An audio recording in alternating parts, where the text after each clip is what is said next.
Hi everyone, I'm Lisa Waters. I'm the Deputy CEO and I'll be facilitating today's webinar. I'd like to start by acknowledging and paying my respects to the Larrakia people, the traditional custodians of the beautiful land where I am today. I'm in Darwin in the Northern Territory.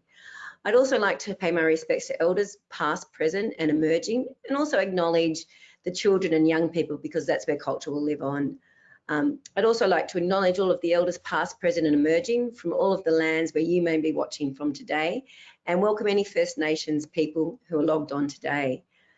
Because we're talking today about violence, I'd also like to acknowledge that the devastating impact of colonisation on Aboriginal and Torres Strait Island people and their communities. I'd also like to acknowledge anyone joining today who's experienced relationship violence. There will be a contact number. There is a contact number for support services in the chat function.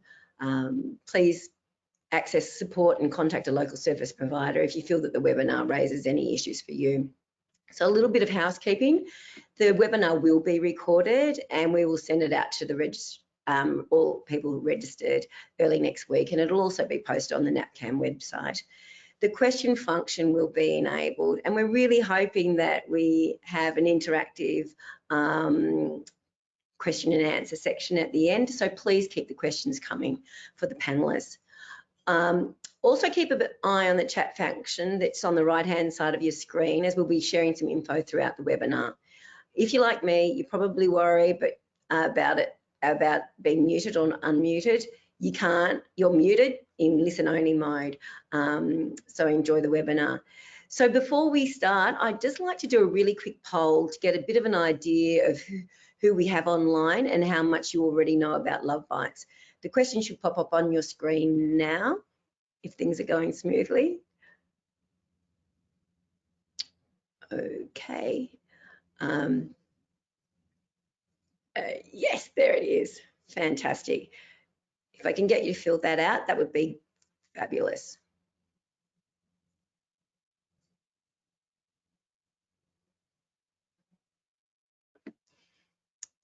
Okay, that looks great. A lot of you are familiar with Love Bites. Okay, we've still got a few people who it's fairly new to, about 20% that it's fairly new to. I think those results, will they appear on your screen? Okay, thanks everyone. That's great to know. So a lot of you are really familiar, about 20% aren't. I'd also like to just quickly acknowledge that the webinar has been organised in support of the Queensland Domestic and Family Violence Prevention Month. So if you're in Queensland, you've most likely been involved with the month in some way, and we hope that this webinar will be informative and thought-provoking and round off the month with a focus on primary prevention. So welcome to NAPCAN's webinar, Respectful Relationship Education. It's not just up to schools. For many of us, this title may seem really obvious.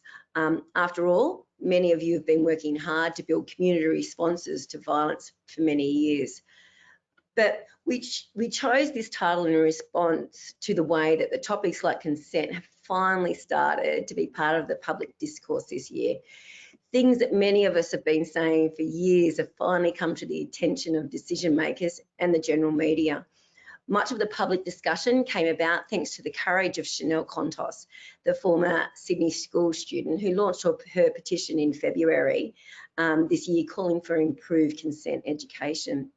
Added to this was the public interest in the federal government's handling of the Brittany Higgins allegation she was raped by a fellow staffer.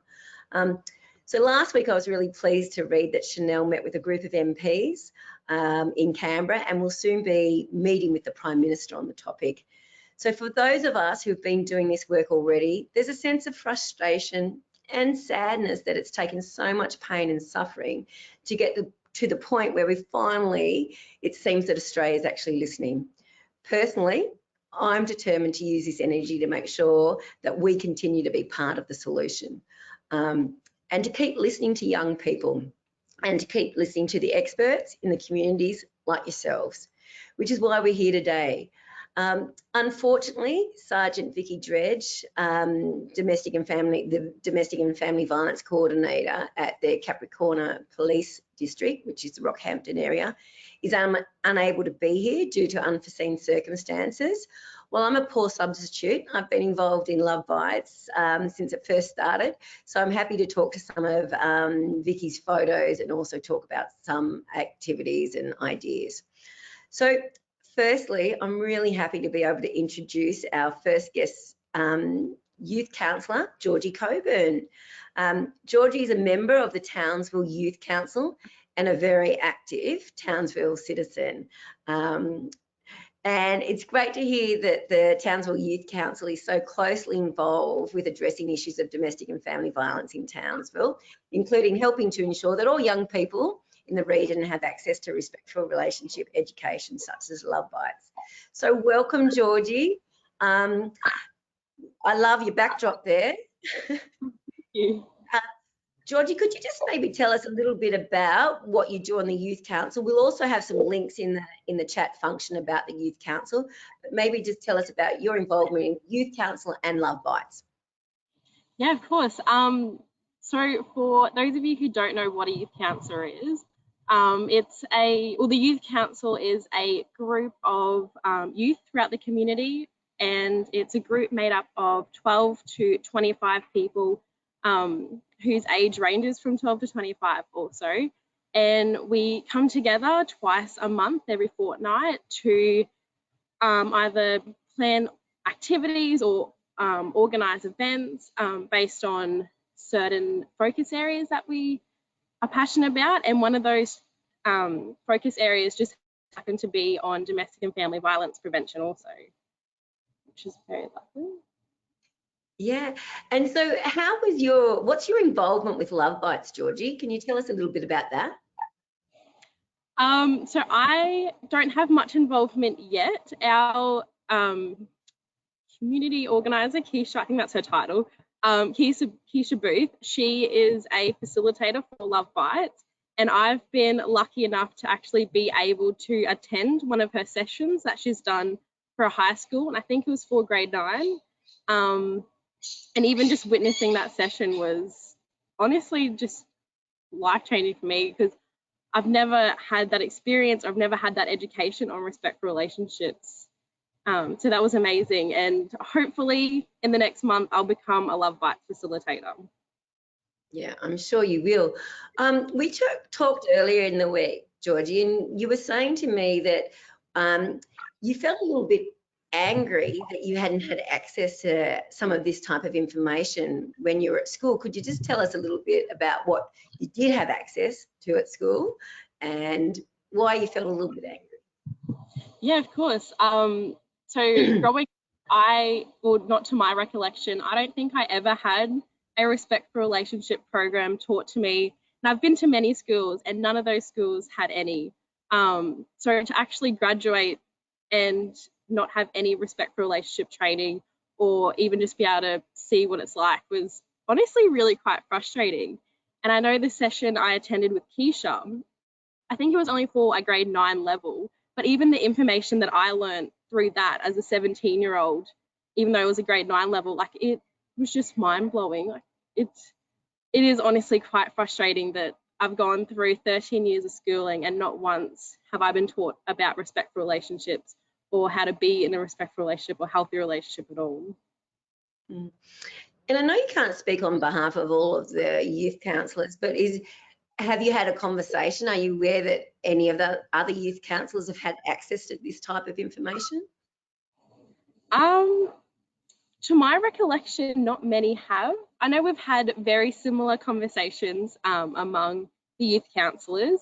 Some of them are in great schools. There's one youth counsellor, Zara Roberts, who attends a school in Townsville, and she has had a remarkable respectful relationships program, and her school is very committed to providing that. But then we have the other youth counsellors who are in the same boat as I am and have not even had any training or any programs at all provided to us. So So there's a gap there, obviously, which is what we're talking to you and Keisha about addressing, which is fabulous. You were saying that you saw one of the Year 9 programs, or you think it might have even been earlier. So Yeah. how old is too old or too young to be having these conversations in your view? See, I think personally that the younger you can get it started, the better. I know I have little siblings who are 7 and 5, I think, and even now I'm talking to them about respectful relationships. So even ideally from grade 7, but if you can get it younger, that would be amazing, because the more you're exposed to it, the more you learn and the more that you can understand what a healthy relationship is and how to kind of use that in everyday life. Yes, I definitely, the younger the better. Yeah, I agree with you, Georgie. So there's lots of things you also mentioned to me, and I'm not sure if I'm going to pronounce it correctly, that you're part of the Youth Is It Alley project with Women's Health Queensland, which looking at ways to prevent domestic violence. Could you just tell the listeners a little bit about that project? Of course. So we've just started it. We, as a collective, the Youth Council decided that we wanted to partner with Domestic and Family Violence Queensland, I think, with amazing person Hannah Hears, who started it. And it's a program where we will hold an event to raise awareness and help with the prevention of domestic and family violence. But in conjunction to that, we actually get to have, I think, a one-day training session. So we get to learn more about what it is and how to help prevent it, and kind of just get all the baseline and foundations that we were never given throughout school, which I'm very appreciative for. Oh wow! So that sounds like it's going to be a really interesting project. I just note that we've popped a link to that in the chat function. Can I also just remind people to send through questions, because we'll collate those so that we can ask Georgie and Keisha at the end. So how hard has it been to for the Youth Council to be? Have you found it easy to get support for respectful relationship education, such as Love Bites, or is it something that you've had to advocate really strongly for? A bit of both. I know I've spoken to Keisha about it, and I may be wrong on my facts, but I'm pretty sure there's the Catholic education maybe have started to implement Love Bites in their schools. But I know personally, the school I went to, I fought really hard to get a Love Bites program in, because we were an Anglican school. We had no respectful relationship program at all. And even just trying to get that in, we didn't end up getting it. They declined and said that it wasn't needed. But that was incredibly hard to even get to where I can talk and ask to get it implemented was quite difficult. And why do you think there is that barrier? That is a good question. You don't have to answer it. I'm just, I think, you know, it could be that people are uncomfortable about having conversations about sexual violence and domestic and family violence. And even as adults, we sometimes find that really challenging conversations to have.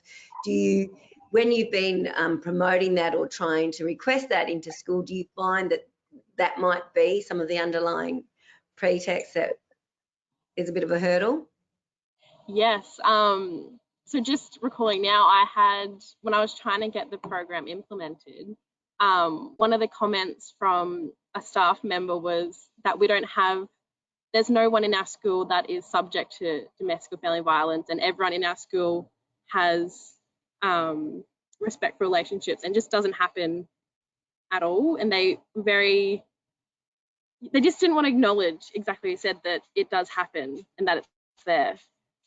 Yeah, and I think that in the conversations that we had early in the week, Georgie, you were saying you didn't even know that there was different forms of violence, that most people assume that it's around physical violence. So that might be one of the hurdles that we actually have to jump over when we're having those conversations with schools.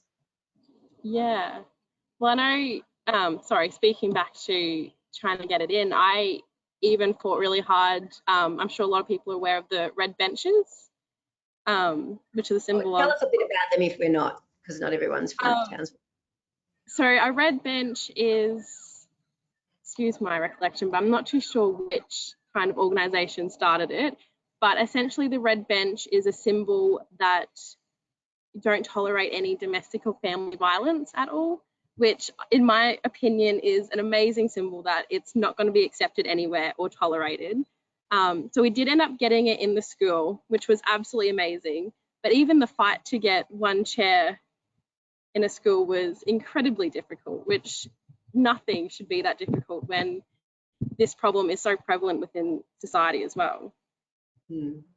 So I guess part of what the Youth Council have got to focus on is awareness, isn't it? And that's why we wanted to bring in some of the aspects of the community campaign, because I think they're great ways to bring community awareness.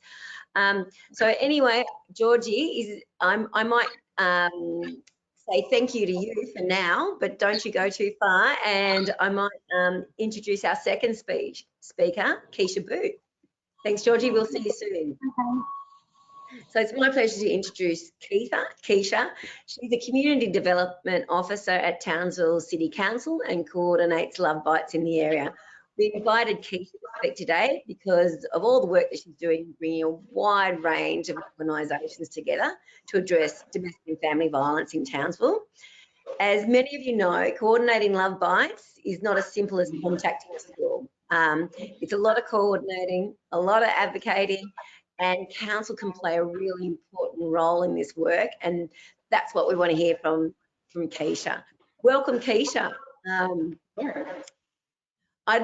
If you could just tell us how you've woven your passion into your work as a community development officer and how you're bringing Love Bites into the Townsville community, I think that would be great. Great, thank you, Lisa. So for everyone online, my name is Keisha Booth and I'm the Community Development Officer for Townsville City Council. So for every local government, there's usually always a community development team that's part of that, and we work either in gaps in capacity building or in strength areas where there's opportunities to collaborate and make a more sustainable and connected community. For anyone that's not aware, Townsville has the third highest domestic and family violence rates in the community. So it would be very remiss of us not to actually do any work in this particular space. So I've been really fortunate with my passion around relationship and sexuality education with young people to kind of embed some of that passion work into my community development scope. Saying to Lisa this week, incredibly passionate about prevention. So there's a lot of amazing resources, but obviously still not enough to protect women and children. But I have a massive passion around we need to start funding prevention because we need to prevent these things from happening. They are absolutely preventable. So I did the Love Bite Facilitator training in 2019.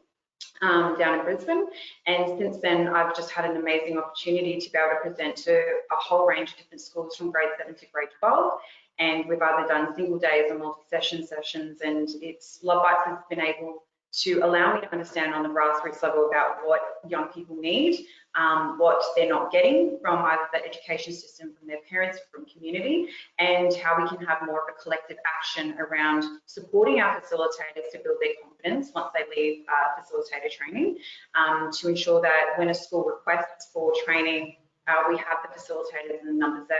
So I think my biggest fear is that we have schools asking for the training, but we don't have the facilitator need. So that's why I created a working group for facilitators, but also for stakeholders who have an invested interest or have community education funding through their funding bodies, to ensure that we have more of a holistic approach to not just supporting our Love Bites facilitators, but really trying to get a ground movement as well to ensure that when our young people are asking for this type of training, we can deliver that demand and that need in community. So you're coordinating a lot of community partnerships that come into the schools. How do you find young people are responding to those community partnerships and having those conversations with community workers as opposed to within the school system? Yeah, so I think with anything, for any, like in community development or even in NGOs, you know that you cannot do these things alone. We cannot make change in community or in culture if we do it siloed. So I think there's a lot of benefits in having these collaborations either through non-profits or state government and federal government agencies that either have facilitators or have an invested stake in this particular space. So I think having that collaboration and going into schools to say, hey, it's not just one organisation or one person, this is a collaborative effort. And we want to be able to assist you and also meet your Australian curriculum demands. So we've definitely worked with the Department of Education with some of our local workers here and great partners around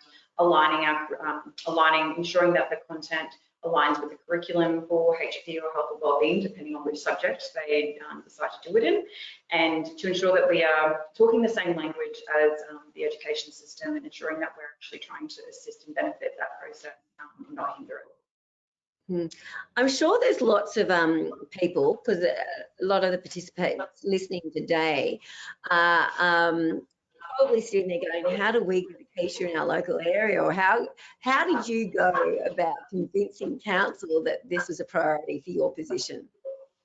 So obviously, community development is one of these beautiful things because you can kind of work in one space and work in another, depending on that need and the gap. I mean, I couldn't resist the fact that we have the third highest rates of domestic and family violence. So what that is telling me is that we have a community that keeps perpetuating unhealthy relationships. And there's obviously very multifaceted different factors that contribute to that. But if we don't do anything in that space collectively, then nothing happens. And local government is in a really good position where we're not invested in one sector, we're invested in multiple sectors.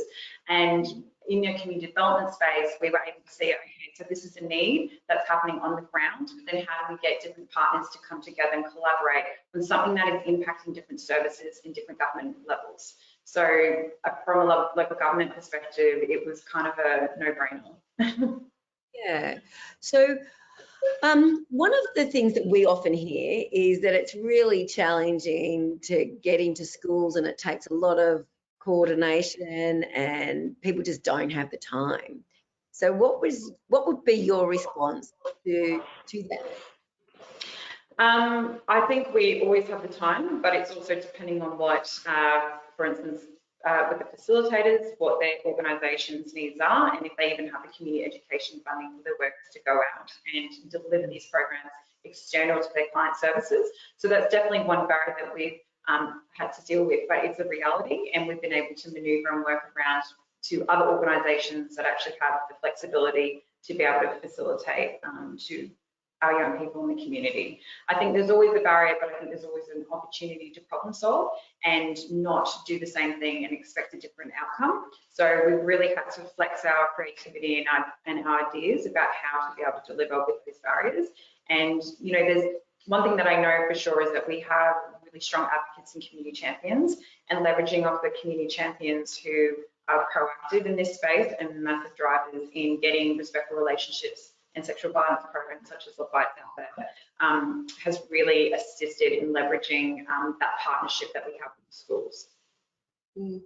One of the aspects when I used to be facilitating Love Bites that I valued most was the community partnerships, that working alongside lots of agencies in that prevention space that you are often just doing the tertiary response with. Like, do you feel that that's one of the biggest, do you feel that that's an important aspect of Love Bites? Yeah, absolutely. Absolutely, I think it is. And Love Bites is all about prevention, right? And so if you kind of think about, well, what are the other prevention, respectful relationship programs that are in a prevention model, I can't even list 5. So there's quite a gap in this particular space. And I know that there are programs out there that do dabble in this particular space. But what I love about Love Bites is that it's really targeted to our grade 9, obviously starting from Love Bites Junior. But it's just meeting a demand that young people are wanting this program. And I keep going back to young people because I feel that young people are saying we need to understand how to have healthy relationships and satisfying relationships, but we essentially don't have the space to create that conversation. And what Love Bites do is essentially starts that conversation if it hasn't been had at school or if it hasn't been had at home or with their peers.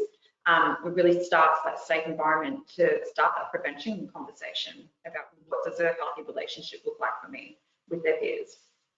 So what would you say to some of the attendees who are listening? Because I guess the time is really right to have some of these conversations to say, you know, to approach their local councils and say, well, there are community development officers there, you know, can they assist us? What would be some of the tips that you might give some of your colleagues online? Yeah, so I feel like I'm putting a bit of my researcher hat on as well, but it's even just looking at your local data on domestic and family violence call-outs, whether it be through your Queensland Police or WA Police or whichever state you're in, and looking at the local data within those suburbs about what those domestic family violence rates are, just as a starting point to give you a little bit of evidence. There's also looking at, there's other research that's been done nationally through there was a research through Western Australia where it was feedback on HPE teachers saying how comfortable they were actually delivering respectful relationships and sex ed with students. And so there was this high demand where they're saying there were 75% of teachers that were only teaching abstinence before marriage. So our young people are losing out either way if we don't have this conversation. And I think that there's a really amazing opportunity for local government and community development officers to look at, well, how can we actually better service collectively this prevention program and have this conversation started? Because one thing that I know from the last 2.5 years of facilitating love bites is young people want to have these conversations and they're really interested in learning how to have safe relationships and healthy relationships. So I give it back to the young people, and I think Chanel Contos is just one amazing example of how many other young people want to improve this process of prevention. They want to know how to have a safe relationship and a healthy one for that matter. Yeah, and I take my hat off to Chanel. She's definitely brought that conversation to the public arena. But one of the things that I would also say is not just enough to be having conversations around consent, that's also just a small aspect of that. And while it's a really engaging aspect of the Love Bites program, I think that just tell us about the other aspects that you think are equally important and why that scaffolding through year 7 to year 12 is important. Well, I think also speaking to you, Councillor Coburn, before, you know, relationship and sexuality education go hand in hand. And I think there's an element where people are really scared to have the sexuality component as part of the relationship component. And I think there's this beautiful ability to actually open that conversation up with young people. And what Love Bites is able to provide is that it starts that conversation in year 7. But you and I both know that that conversation starts way before grade 7. But this program is really about providing that conversation to start. And I think there's this really beautiful element of getting a collective response through facilitators and stakeholders to start that conversation if it's not happening at all for a young person. Yeah, absolutely agree. Okay, Keisha, I might just thank you for that, and I'm going to call you and Georgie back in after I go through some of Vicky's campaign ideas. I hope I do them justice, but if everyone could keep some questions coming in for Keisha and Georgie, then we'll have a question and answers after Vicky's campaign. So thank you, Keisha, for your time. Thank you. We'll speak to you soon. Okay. So this is where I would have introduced Sergeant Vicky Dredge, who's unfortunately unable to be here today. She has been a wonderful Love Bites facilitator for about 8 years now in the Gladstone region and is the chairperson of the Coordinated Community Response to Domestic and Family Violence in the Capricornia region. We particularly asked Vicky to talk about some of the community campaigns that have run over the years using the Love Bites artworks and music. Hopefully we'll be able to get Vicky back at another time because I know that that's what a lot of you were interested in. But just so you don't miss out completely, I just want to quickly mention some of the campaigns that Vicky's been involved in, and I'll show you some of the images of her work. I'll actually just turn my, I'll just turn my camera off and I'll walk you through some of them. So this is this is the Gladstone annual art exhibition, and so they have been displaying Love Bites artwork during Domestic and Family Violence Prevention Month for about 7 years now. It started as a small display in the back hallway, and it now fills one of their main exhibition rooms. The videos of Draw the Line and Cup of Tea clips are played in the exhibition room, along with any recorded media produced by the students, such as their hip hop songs or their poems. So the whole space is really just around Love Bites campaigns and artwork and things that the young people have produced. The artwork's then given back to the school in the following April so that the school can use it in their own awareness campaigns, such as Paint the Town Purple. One of the other initiatives that they have developed is these gorgeous calendars, which have been produced. Oh, there's the team, the Gladstone Coordinated Community Response Team. So there they are, the people with all the ideas. So the gorgeous calendars have been produced using Love Bites artworks and quotes from the students. I love some of the quotes on the bottom of the calendars. They're handed out at all the schools and as well as support organisations and businesses. So you can see some of the quotes at the bottom of the screen there. They're a bit hard to read, but the calendars are sponsored by the combined Rotary Clubs, Lions Clubs and other local businesses, and they also have a lot of community support numbers at the back of the calendar. So we've had quite a few pictures of the calendar, but I think it's great to see some of the artwork that has been produced, and young people really get a sense of pride and value when they see their artwork or their material being used and feel that they have a real voice in the space. So I think that it's a great initiative. So I think it's worth still having a look at some of the calendars. So that's still the calendar. So other displays, sometimes they use art in other displays by other organisations, including government departments, and we might use some of these lovely pictures that you can see in NAPCAN, by NAPCAN as well, to promote Love Bites. Recently, a local shopping centre launched an initiative called A Quiet Word, where they're educating shopkeepers to recognise, respond and refer. They have a specific space for consultation and are using some of the Love Bites artwork in the space. Aren't these paintings just amazing? When I've been around and involved in Love Bites since 2004, and I often think, I'm amazed that young people still come up with ideas and concepts that I've never seen before. It's amazing. Okay, so I think, okay, and I know that a lot of organisations have some type of youth safety cards. So this area that Vicky leads also has some community safety cards and wristbands.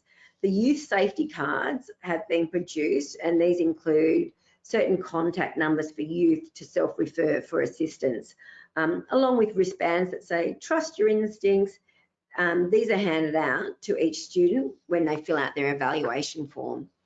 So that's just a taster of some of the campaigns that people are doing through Love Bites. I don't know that we've actually caught up. I think that there's some photos of the wristbands, but I don't want to rush any of the artwork because it's so lovely. But I think it's just on a loop, maybe.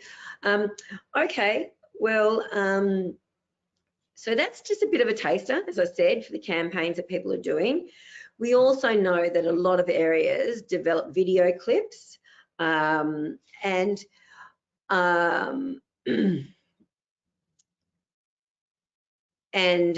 coasters. So we've seen a lot of areas put children's artwork on coasters that might be in licensed venues. And utilise it, and they're great discussion points and starters. I'm just making sure that everyone can still hear me at the moment.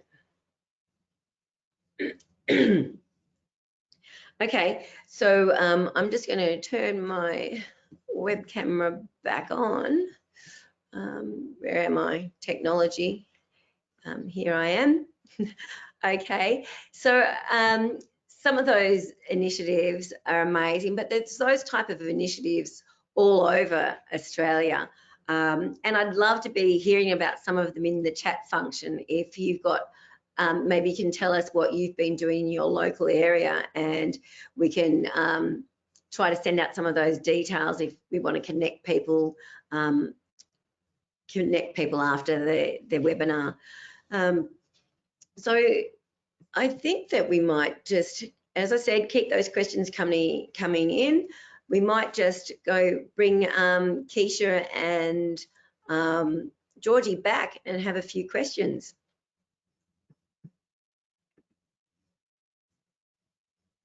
Okay. There's Georgie, there's Keisha. Okay, so they're amazing, some of those campaigns, aren't they? Have you seen some of those things before, Georgie or Keisha? I actually never. I'm sorry. You go, Georgie. You go, I was Georgie. just saying, I've never seen them before at all, but they're incredible. Yeah, they are. And as I say, it's always amazing. And Keisha, I'm sure you've seen lots of different artwork. And like me, are you equally surprised that with the creativity of the young people? No, it's not really surprising at all, because young people express themselves, and I love that artwork component where they express themselves through that medium. And they even surprise themselves when they do that. They're like, oh, I didn't realize that I could actually do this. So it's a really beautiful process as part of that closing up of the single day sessions as well. Yeah, I think it's a really important part of the process. And I also think that just giving young people, seeing like calendars or seeing coasters or seeing their artwork displayed gives them a real sense of pride. And I've seen various communities that have done those campaigns that it's really interesting starter for communities to start having conversations around some of these people's artworks. Have you got any strategies around how you're going to be utilising campaigns, Georgie? Have you had to think about that? Yeah, actually, I'm sure Keisha's probably more full of ideas, but I don't think we have too much. So there is a coaster idea that we're wanting to get, instead of doing it in an A4 poster or on a canvas, we want to be able to do it in posters and put them in bars. So the whole idea is obviously around sexual violence and alcohol as a contributing factor. So that was one of the ideas, is using that because it's less resource intensive as well. Yeah, and I know that in other areas, the local hotels association, for instance, have funded these things. Often it's quite easy to get local clubs to come get behind that. I mean, most of them, the number of posts that they use per week is astounding. So I think it's probably one of those really easy, tangible outcomes to utilise the campaign. Yeah. Okay, so now, you were talking earlier, Keisha, about one of the things that you thought would be really good to help try to get love bites into an area if people are struggling, is to get some stats. How do you go about getting stats how do you go about getting DV stats for those that don't know? Yeah, so I can only speak for Queensland, but I know that Queensland Police Services, they have their stats on their website, and you can break it down into suburbs. So you can obviously take stats as stats. It won't give you the full detail of it, but it just gives you a bit of an idea about their call-out rates and how many people are getting charged for breaching of domestic family violence orders, DVOs, and it just gives you a bit more of a baseline to understand what the community needs are with those particular statistics. Yeah. Absolutely. Now, you mentioned, Keisha, another one for you. You mentioned some of the Western Australia research where teachers were often uncomfortable Are you able to share that link, or I think it'd be great if we could put that. Yeah, I can definitely share it after this. I do believe it was in 2015, so it still holds some relevancy in that research, but it was really interesting to be able to understand it more from the teachers' perspectives, and seeing in ways in which they either do teach or they don't teach, and their confidence levels to teach that. And there was quite outstanding feedback around just limited timeframes, from the tired. So it's no ill disrespect to what teachers are doing in that space, as this webinar is all about, is what can we do at a community level, and it's just really about supporting them and ensuring that we don't miss the mark with young people who really are craving to have this conversation. And I think one of the things that you and Georgie have talked a lot about is that we know a lot of us who are delivering the Loved Ones project are a bit older. It's really great to have some young people facilitating the program. So you having a bit of a focus on that, and Georgie, I think that there's a real value having some youth leadership about having those conversations. Can you tell us a little bit why you think that it's important to have youth to also present in delivering those conversations? Yeah, of course. Well, I can't speak for everyone, but from my perspective, what I've seen is, especially the new generations coming up, we're very active on what we want and very dedicated in making those results happen. And I find we're very vocal, and if there's an issue that we identify, we're very vocal and very active in trying to resolve it or make it happen. So having youth involved in decision pretty much, I know from my perspective, it makes you feel more involved. It makes you feel like you're doing something. And I might be biased, but I feel like with youth, we're incredibly passionate, and we're not really going to stop until we actually get it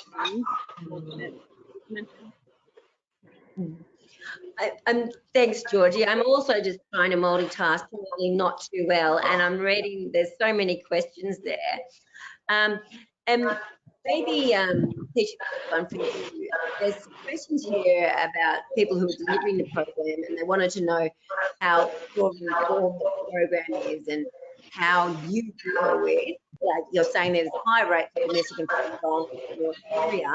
Yeah. What sort of considerations do you have in the space when you're delivering these programs? Oh, yeah, absolutely. So obviously that comes down to the planning as a facilitator. So we try, with every session, there's always a facilitator that's paired up with a co-facilitator, and we're trying to transition into having like lead facilitators who are very knowledgeable about the content, so that if their support person isn't able to attend the session, then they are confident to be able to fill that space. But then you're also talking about group dynamics and the types of young people that you're delivering to. Obviously, there's a trauma-informed aspect to Love Bites as well. And thankfully, I have a social work background, so I'm very well aware of trauma-informed practice and also how to create safe spaces. So I definitely do, in the group agreements and the outlines, identifying that this is a safe space and talking about trigger warnings and who to go to. And so we talk about the first 5 people of safety. So there's a lot of things that happen before you even get into the content. And that really goes to the facilitator, ensuring that they're confident to be able to coordinate that group discussion, but they also have a great facilitator, and the teaching body at the school supports them in that. So it's not really just about 2 facilitators going into the classroom, it's really the whole support that is from the school to the facilitators to the support staff at the school. So I think that's really why it's really important, especially after all those sessions, highlighting what the local resources and services are, and ensuring that they know where to go to, but also ensuring that we equip to do check-ins during the sessions, at lunch breaks, however long the session is, to ensure that it is a safe space throughout the whole time that you're with the young person. And so that's really, you know, group facilitation skills 101 around body language, non-verbal cues. You're constantly not just facilitating the content, but you're reading the participants. It takes a lot of work and energy out of you, but it's for the betterment of the learning environment for the students, and ensuring that they get as much out of it, but they're also safe and they're supported. Yeah, absolutely. So what I'm hearing is it's really important to know your cohort of young people and to match the correct facilitators that have those skills, can do that through technical interrupting, make sure that they can ensure that safe space for the young people. Absolutely, and that's why I've created a workshop plan, which is outlining obviously everything that you learn in the single day sessions, and so we give that to the lead facilitators to say you're responsible for that workshop plan, and you're the lead communicator to the correct facilitators and the schools. And the workshop plan entails, well, what have you considered, like how would you set up the room, to the classroom styles, and is the classroom the most appropriate learning environment? So there's just so much that goes into it, but it's absolutely paramount to the learning environment of a young person. Yeah, absolutely. There's so many questions coming in. One of the questions, and Georgie, Keisha, I'd be interested to hear both of your takes on this. How do you think that we can frame coercive control for young people in a way that they understand? We hear it being talked about a lot lately. What does that look like in language that you think young people can actually resonate with and understand? I'll let Georgie, Keisha go first. Is it okay if Keisha goes first on that one? Yeah, it's absolutely fine if Keisha goes first. So I think coercive control, I would look at it in a different way. So I would look at it more in, well, what does a healthy relationship look like to you? To be able to understand, engage what their understanding of a healthy relationship may look like. Because what I find is a lot of students have this idea of what healthy relationships look like, but then you gauge after it that it's actually not healthy. And so it's trying to understand that definitive boundary of, well, this, you've got student A, B, and C that's like, this is a healthy relationship. But then when you start to kind of break it down, you understand that it's actually not. And then it introduces that idea of coercive control, but abusive behaviours in relationships. So I think there's a two-pronged approach in the sense of understanding what that healthy relationship, what is their definition of a healthy relationship? Because my definition of a healthy relationship may differ from Georgie's. So it's about understanding that collectively, and that can be really difficult when you're trying to facilitate with 20 to 30 young people. But there's a really great peer-to-peer model in supporting young people to understand, well, when does it cross the line for you, when doesn't it cross the line for you?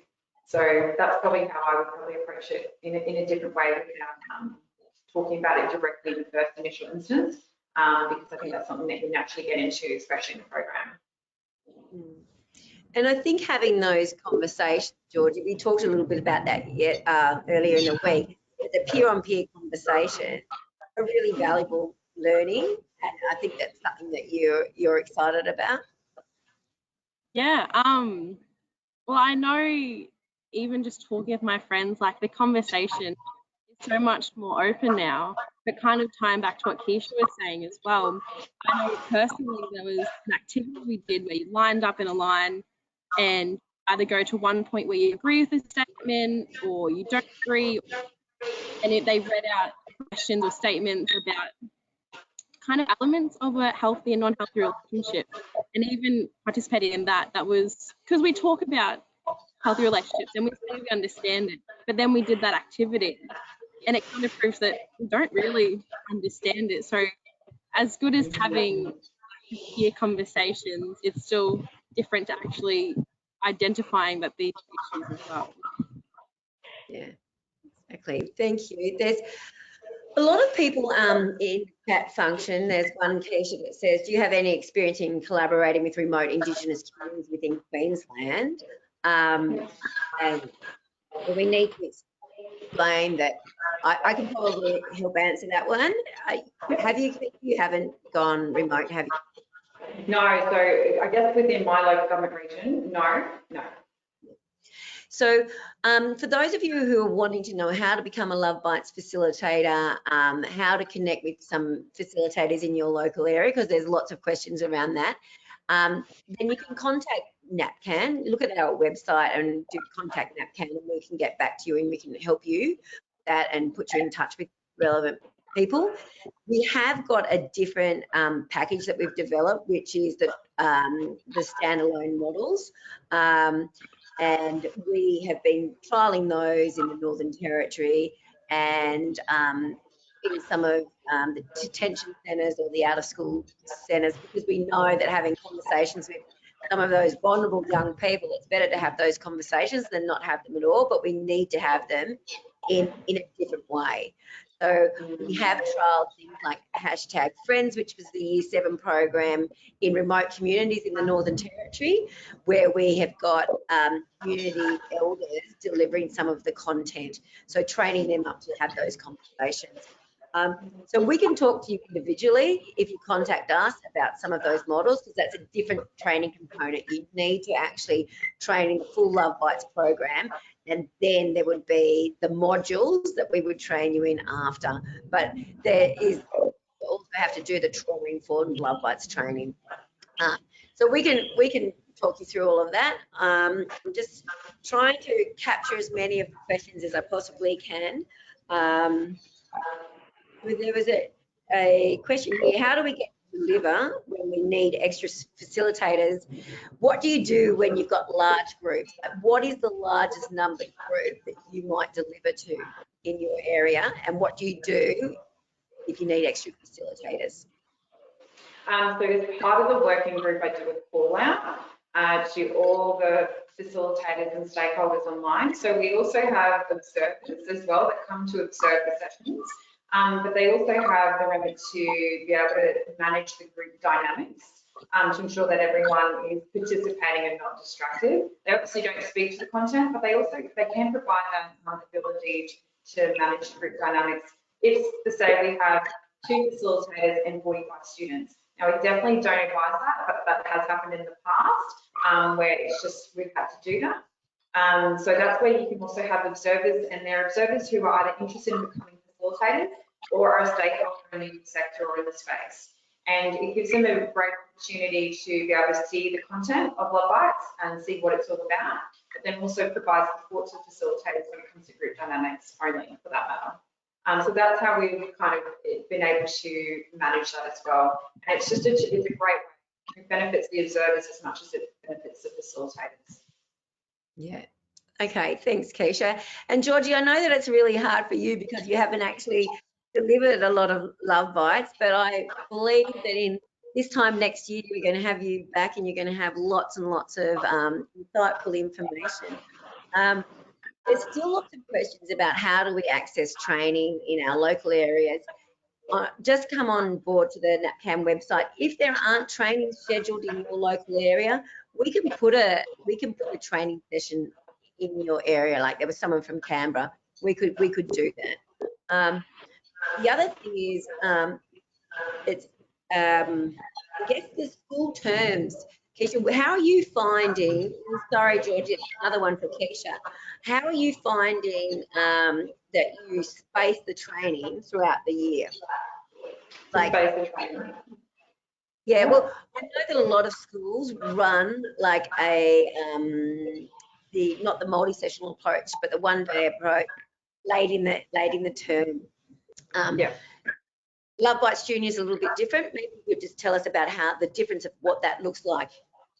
Yeah, so Love Bites Junior is obviously multi-sessions, and it's broken up into eight sessions, and you can essentially deliver one session and then deliver the next session and the following. There's like, it flows on, but your ability to not to do it in different dates and times, that's how the program works, and it can work really well, especially if you've got transiency of whatever nature with that cohort of young people. But the single session works really well, but then it kind of chops and changes because it depends on the dynamics of the students. So you could do Love Bites for grade 9 to 12 in a one-day session, and it works really well. But then you could do the same content but broken up into multi-sessions over a 6 to 8 week period, depending on how the schools can schedule it. But I find that a lot of the schools prefer single day sessions because it's easier to manage, it's easier to schedule, and they know for that one set day, this is what the student cohort will be sitting in and learning about for that school day. Yeah. So look, I think we're just about running out of time. There's so many questions, but we will as I said, you can contact NAPCAN directly around that, and I'm sure we'll have Keisha and Georgie back at some stage. Georgie's like, no, I don't want to do that. No, and hear how you're going on your Love Bites journey, Georgie. I just want to say thank you both so much. Your passion and your commitment really resonates through speaking with you. And I think that Townsville is very lucky to have passionate advocates in this space, just like both of you. So I wanted to say thank you so much for giving up your time and sharing your knowledge with us today, and good luck in your Love Bites journey to both of you. Okay, thanks Georgie, thanks Keisha. To finish up, we've got a little 5-minute video from Tormina High School, which is in New South Wales. It's also, I think, the longest running school that's been running Love Bites continually since it started in about 2004.